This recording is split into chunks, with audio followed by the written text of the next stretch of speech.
Hey guys, it's me Fiza from the Fiza'sHairstyleTutorials sisters, and today I'm going to be showing you how to do a messy bun. Let's get started. So first, you'll need some materials. You'll need hair, of course, a comb, and a hair tie.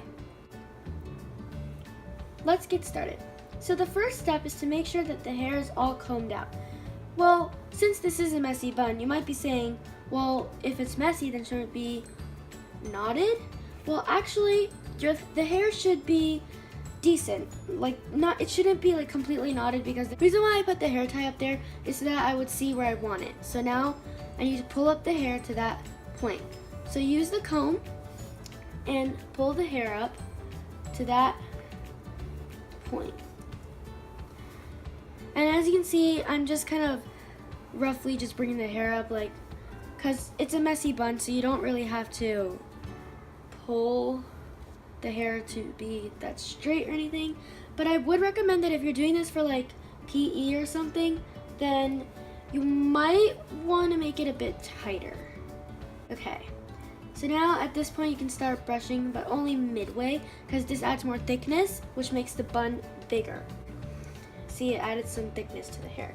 Okay, now we're gonna twist the hair right where we wanted the bun, and we're gonna twist it really tight. And then bring it around into a shape like a donut.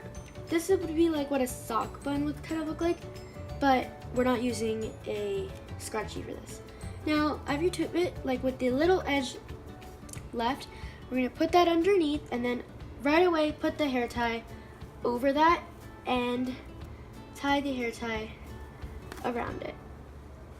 Now you can see that it is a bun and it is messy, but we want it to be a little more bold, so we're gonna pull out some strands to make it look some bit, because you see, it's really tight and it might become uncomfortable because sometimes some strands are tight and the other strands are just loose.